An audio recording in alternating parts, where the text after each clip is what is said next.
Hi. Good morning. Good morning, everyone. Hi. Hi. Okay. നിങ്ങൾ കാണിക്കുന്ന സ്നേഹത്തിനും സഹകരണത്തിനും എല്ലാം നന്ദി. ഇപ്പൊ ഒന്നും പറയാൻ നിർവാഹമില്ല. സമയം വരുമ്പോൾ ഞാൻ തന്നെ നിങ്ങളെ വിളിച്ചെല്ലാം പറയാം കേട്ടോ.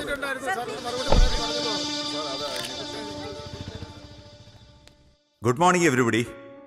വേൾഡ് മെഡിക്കൽ കോൺഫറൻസിൽ തന്റെ ഇൻവെൻഷൻ പ്രസന്റ് ചെയ്ത് എല്ലാവരുടെയും പ്രശംസ നേടിയാണ് ഡോക്ടർ റോയ് മാത്യു നാട്ടിൽ തിരിച്ചെത്തിയിരിക്കുന്നത്. ഞാൻ അധികം ദീർഘിപ്പിക്കുന്നില്ല. തന്റെ ഇൻവെൻഷന്റെ വിശദാംശങ്ങൾ പ്രസന്റ് ചെയ്യുന്നതിനായി ഞാൻ അദ്ദേഹത്തെ ആദരപൂർവ്വം ക്ഷണിച്ചുകൊള്ളുന്നു. Honorable President Dr. Mahesh, All India Research Scientist Advocate Committee President Dr. George Koshi, our delegates, my dear friends. I feel so proud and glad to be here in front of you because കഴിഞ്ഞ 12 വർഷത്തെ എൻ്റെ പരിശ്രമത്തിന് ഫലമുണ്ടായിരിക്കുന്നു. മനുഷ്യ ചരിത്രത്തിൽ ഇന്നുവരെ ഗർഭം ധരിക്കാനും പ്രസവിക്കാനുമുള്ള കഴിവ് സ്ത്രീകൾക്കാണ് ഉണ്ടായിരുന്നത്. പക്ഷെ ഇനി മുതൽ പുരുഷന്മാർക്കും ഗർഭം ധരിക്കാം, പ്രസവിക്കാം. ലിംഗമാറ്റ ശസ്ത്രക്രിയ നടത്തിയ പുരുഷനായിരിക്കും. That's quite natural doctor Bijoy. അയാൾക്ക് ഗർഭപാത്രം ഉണ്ടല്ലോ. ഞാൻ ഉദ്ദേശിച്ചത് യഥാർത്ഥ പുരുഷനെ കുറിച്ചാണ്.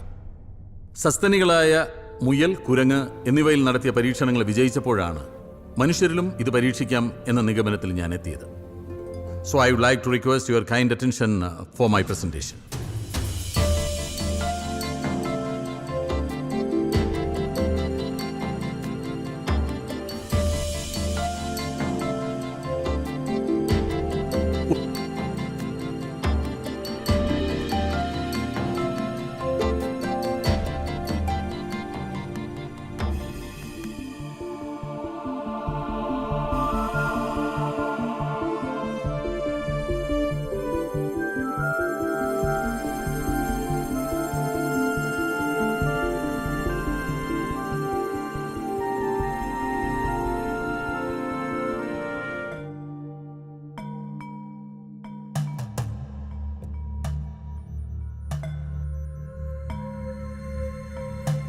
ഒരു സ്ത്രീയിൽ ഗർഭധാരണം നടക്കുന്നത് അണ്ഡം ബീജവുമായി സംയോജിച്ച് ഭ്രൂണം പിറവിയെടുക്കുന്നിടത്താണ്.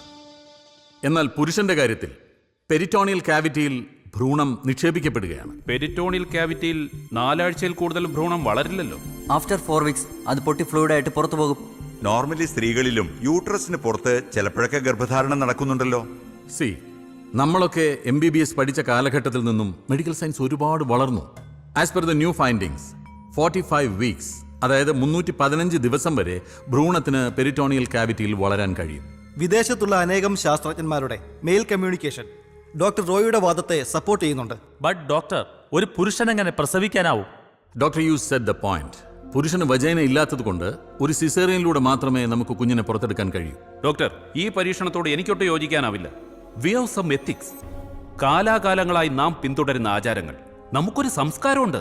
അതെങ്ങനെയാണ് നമ്മുടെ സംസ്കാരത്തിനെതിരാവുക? ഇത് പ്രകൃതിയുടെ സന്തുലിതാവസ്ഥ തകിടം മറിക്കും. യെസ്, ഇത് സാമൂഹികമായ ഒരുപാട് അസമത്വങ്ങൾക്ക് വഴിതെളിക്കും. നോ ഡോക്ടർ ബിജോയ്, ഒരു സ്ത്രീക്ക് ഒരിക്കലും ഒരു പുരുഷനെ ഗർഭം ധരിപ്പിക്കാനാവില്ല. ഗർഭധാരണം മുതൽ പ്രസവം വരെ ഒരു പുരുഷന് ഡോക്ടറുടെ സഹായം കൂടിയേ തീരൂ. മിസ് റോയ്, താങ്കൾ ഈ പരീക്ഷണത്തിൽ നിന്നും പിന്മാറണം. മനുഷ്യവംശത്തോട് കാട്ടുന്ന ഈ കൊടും പാതകത്തെ നമ്മുടെ സംഘടന പിന്തുണയ്ക്കരുതെന്ന് ഞാൻ ആവശ്യപ്പെടുന്നു. This is the first time in medical history that such an experiment has ever been carried out. The results will be happiness to many families all over the world. Doctor റോയുടെ കണ്ടുപിടുത്തം അവിശ്വസനീയമാണ്. സാമാന്യ ബുദ്ധിയുള്ളവർക്ക് ഇത് ദഹിക്കില്ല. But it is the truth. ഒരു മലയാളി ഈ പരീക്ഷണത്തിന് മുതിരുമ്പോൾ നമ്മൾ അഭിമാനിക്കണം, കൈയടിച്ച് അഭിനന്ദിക്കണം. മിസ്റ്റർ റോയ്, താങ്കൾക്ക് വൈൻഡപ്പ് ചെയ്യാം. അഭിനന്ദിച്ചവർക്കും വിമർശിച്ചവർക്കും എൻ്റെ നന്ദി. Thank you all. ഇവിടെ ഇരിക്കുന്നവരെല്ലാം അബ്നോർമൽ ആയിപ്പോയി. എല്ലാവരും ഏതോ മായാലോകത്ത്. You are absolutely right doctor Bijoy. Indian ഫിലോസഫിയിൽ പോലും പ്രിഫറൻസ് മായയ്ക്കാണ്. Maya means illusion. ഞാനും നിങ്ങളും എല്ലാം ജീവിക്കുന്നത് ഓരോ മായ കാഴ്ചകളിൽ അഭിരമിച്ചാണ്. Some dreams become true and my research is such a dream. ഷണ്ഡത്വവും വന്ധ്യതയും കാരണം ബുദ്ധിമുട്ട് അനുഭവിക്കുന്നവർക്ക് ഈ മാർഗം വലിയൊരു സഹായമാവും. Finally, I declare that a man could become pregnant and he's able to deliver a healthy offspring. That's all. Thank you. Thank you. Well done, doctor. Thank you, Dr. Mahesh. അപ്പോ ഇനി വേണ്ടത് ഒരു കാരിയറെയാണ്. യെസ്, മനസ്സുകൊണ്ടും ശരീരം കൊണ്ടും നമ്മുടെ പരീക്ഷണത്തിൽ പങ്കാളിയാവാൻ സന്നദ്ധതയുള്ള ഒരാൾ. പത്രത്തിലൊരു പരസ്യം കൊടുത്താൽ probably will get A suitable carrier. അത് വേണ്ട. ഈ സാമ്പത്തിക ലാഭം മാത്രം നോക്കി വരുന്ന ആരെങ്കിലും ആണെങ്കിലോ? അപ്പോ എന്താ ഒരു വഴി? എന്തെങ്കിലും ഒരു വഴി ഉണ്ടാവും. ഈ പരീക്ഷണത്തിന്റെ തുടക്കം മുതൽ തന്നെ ദൈവത്തിന്റെ അദൃശ്യമായൊരു സാന്നിധ്യം എനിക്ക് അനുഭവപ്പെടുന്നുണ്ട്.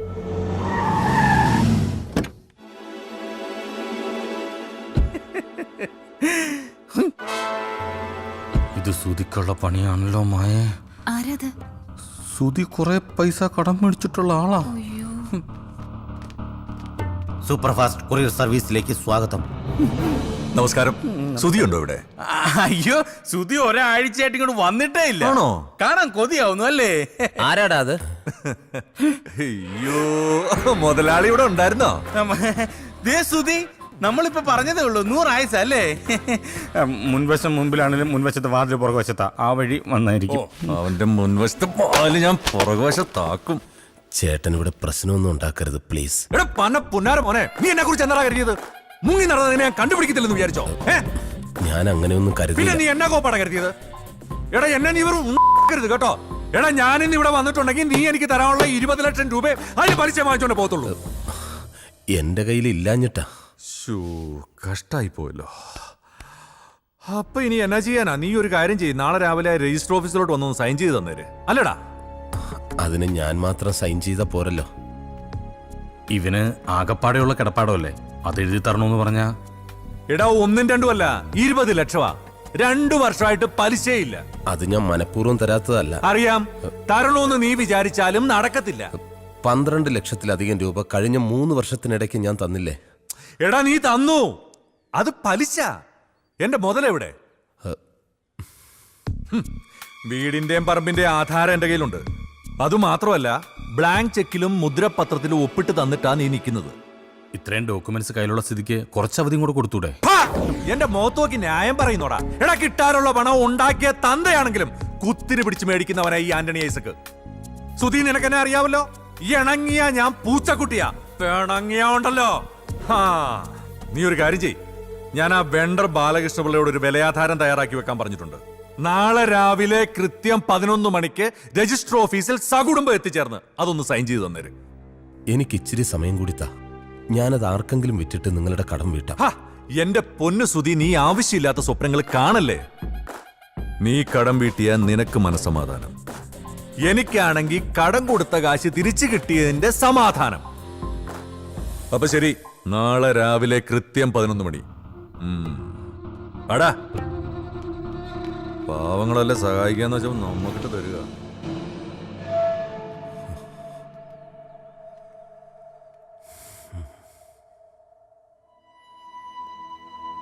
ഡാ, നീ വിഷമിക്കണ്ട.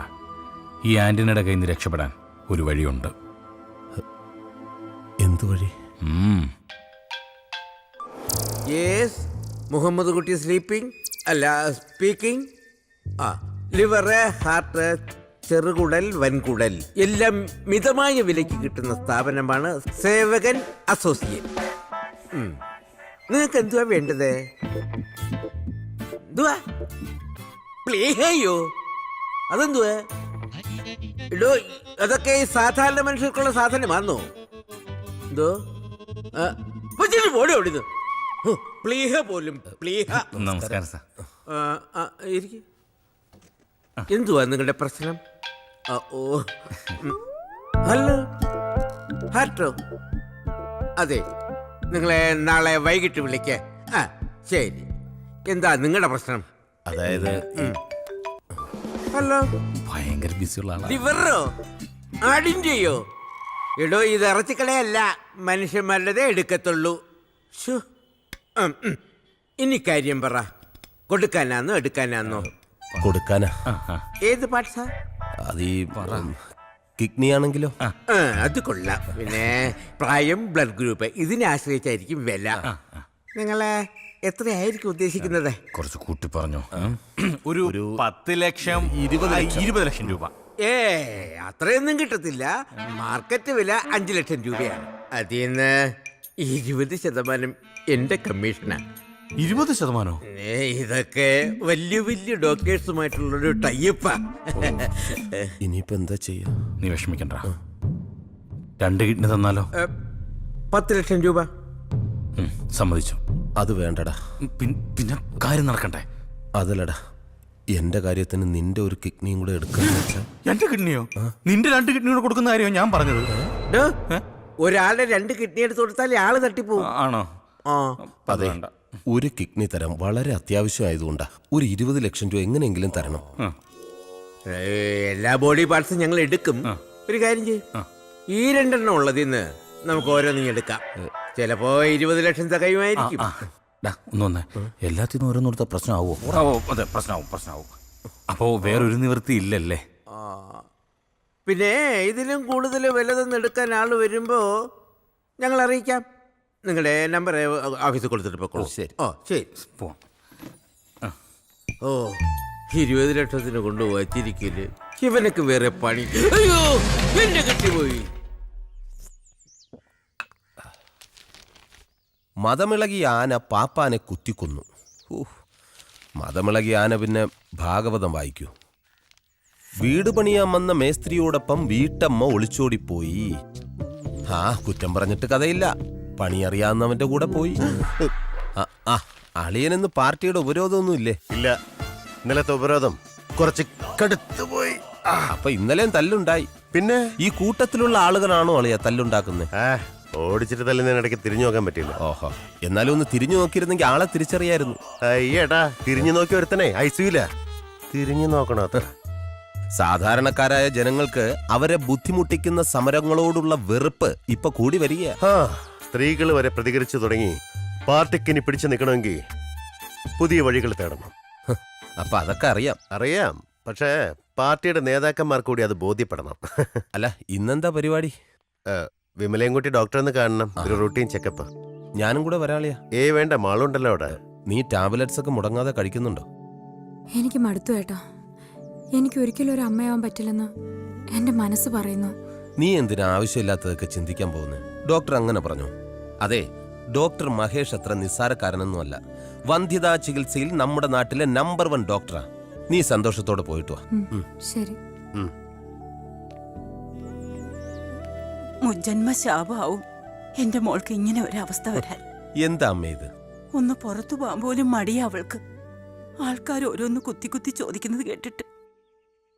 എന്നാ പിന്നെ ഒരു കുഞ്ഞിനെ ദത്തെടുക്കാൻ പറയും, അളിയനും താല്പര്യം ഉണ്ടാവും. സ്വന്തം വയറ്റി പിറക്കാത്ത കുഞ്ഞിന് അമ്മയോട് സ്നേഹം ഉണ്ടാവില്ലെന്ന അവളുടെ വാദം. അമ്മ സമാധാനപ്പെടും. നമ്മൾ അറിഞ്ഞുകൊണ്ട് ആർക്കും ഒരു ദ്രോഹം ചെയ്തിട്ടില്ലല്ലോ. അതുകൊണ്ട് ദൈവം നമ്മളെ കൈവിടില്ല.